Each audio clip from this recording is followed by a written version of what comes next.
Award-winning actor, been nominated for a Golden Globe for his role as Dr. Geiger in the new hospital drama Chicago Hope. Here's Mandy Patinkin. Thank you. Hey, buddy. How are you? Nice to see you.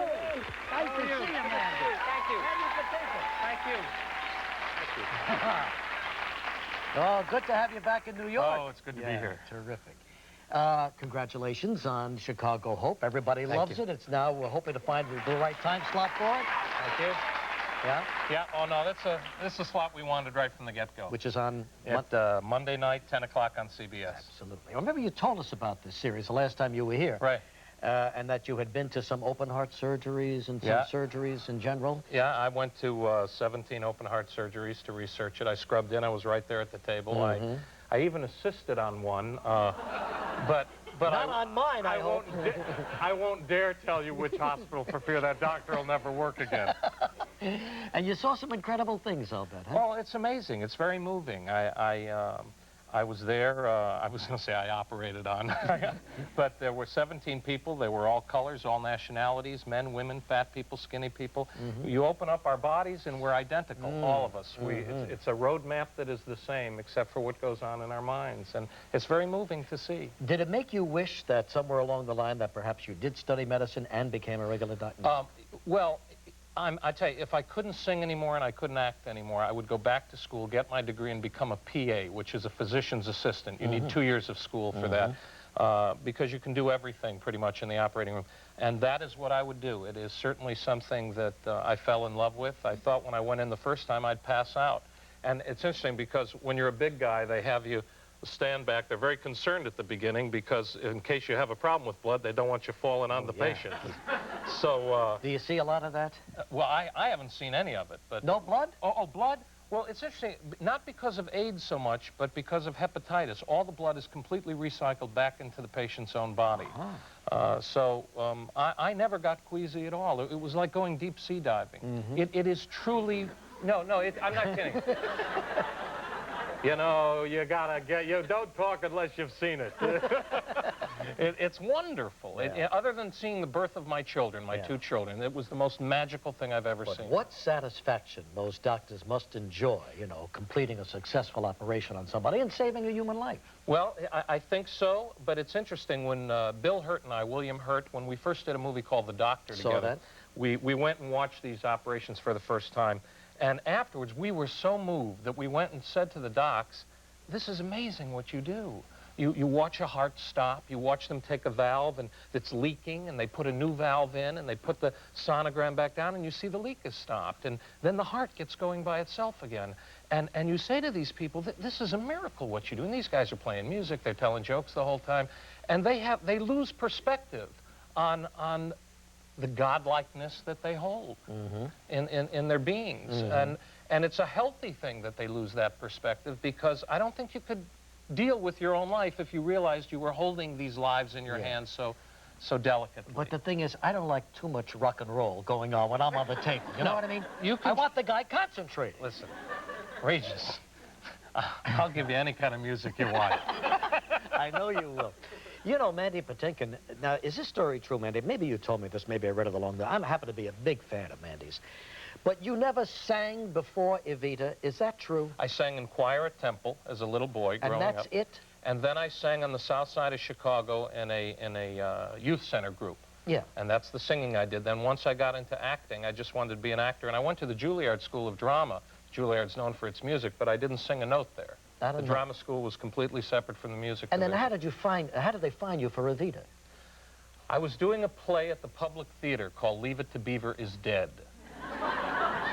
Geez, I'm so sorry to hear that. Yeah. It was a great play. Every critic hated it, and the lines were around the block. Really? And actually, Diane Wiest was in it. Oh, and my gosh. Brent Spiner, who plays Data on Star Trek, was in it. We had a great time. And they called me up and said, would I come down to audition for this thing? And I said, it's rock and roll, I don't want to do it. And I went out, and finally they got me to buy the album, which was $17. I was furious that I had to spend the money on it. And I listened to it, and I copied the guy on the album, eventually went down in my Mickey Mouse sweatshirt and sang for Harold Prince and Andrew Lloyd Webber and those guys. And they said, could you come back tomorrow? And I said, no, I got rehearsal. What an incredible story. I mean, the guy hasn't sung, really, legitimately, since he was a kid in choir. Yeah, pretty much so, other than a few shows I did while I was at college. Fantastic. Yeah. So people really don't know what you are. Actor, singer, I mean, you do it all. Well, Regis, like you. Yeah. You're absolutely right, come to think. But I tell you, remember the last concert you gave on Broadway, Dress Casual? Yes. Oh, I loved it. Mandy came out in a black turtleneck, black jeans, sneakers. Not a turtleneck. That's a little too dressy for me. Just a T-shirt. Just a T-shirt, yeah. You don't like to dress, do you? Well, I mean, I like to wear something, but... But I mean, a suit and tie, forget it. I tell you, I don't understand. Not that you don't look very nice, but I don't understand who invented ties and closing your collar. I find it so uncomfortable. Yeah. And the person that invented tuxedos, I think, was a man-hating woman. So, you know, I'm just... You're just not going to dress up for it. I'm just uncomfortable. No, but you sing great. You really do. I swear to you, the guy makes me... I feel like I'm on top of the world, you know? Oh, God, and when you do the old Jolson stuff... Mammy,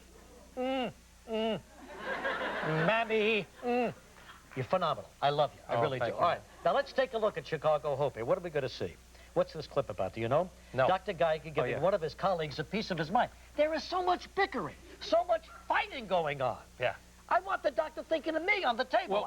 Well, what I think's great about the series and David Kelly's mind and what he's really gotten into is the underbelly of the hospital. And it is like the doctors, when we're in the operating room, we're brilliant, we're geniuses, we never lose anybody. But the great part now, what we're getting into is showing that the hospital's more like an insane asylum. And the inmates are the doctors and the nurses, we're the patients, not the real patients. See, but I don't want to hear all that. Well, Regis, you know, when my doctor friends see the show, they say to me, now you're hitting the mark. You know, when really? we do that. Yeah, that close, huh? I'll tell you something, though. You should know, because you've been through one of these deals. Yes, absolutely. Yeah, and it's very interesting when you're in the OR, when it is frivolous, when the music is playing, when they're arguing about the music, when people are coming on to each other and different nurses and doctors and orderlies and stuff, when it's all goofy, everything's fine. Because you want it to be a stupid atmosphere and boring and dull. The minute the poop hits the fan, that room stops. And they kick into gear. And you don't want the poop to hit the fan. You want it to be boring and dull and routine. Okay. And, all right, remember that. Let's take a look now at Chicago. If you're awake. Mandy Patinkin, Dr. Geiger giving somebody a piece of his mind. And you? Blaming this hospital for killing your marriage? Blaming me? Grow the hell up. As cruel as this institution is, marriage is a much tougher one. It takes work. It's a lot of work, lady. And even if you work as hard as you can every damn day, there's no guarantee your wife won't snap and drown your child anyway. Bottom line, he loves you more than life. Trust me on that. Maybe it's not enough to make it work, but it should be enough to prevent you from walking out the door. And I will not apologize for me loving him or him loving me. That's probably my deepest joy.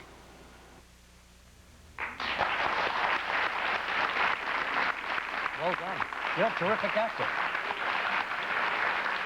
Nobody sings with Mandy Patinkin's intensity, and frankly, nobody acts with it either. So let's hope that Monday night is the key, right? 10 o'clock, CBS? I think it's our new home for a good Chicago Hope on CBS on Monday nights. Mandy, thank you very, very much, pal. Good luck to you, okay? Good seeing you. We'll be right back in a moment.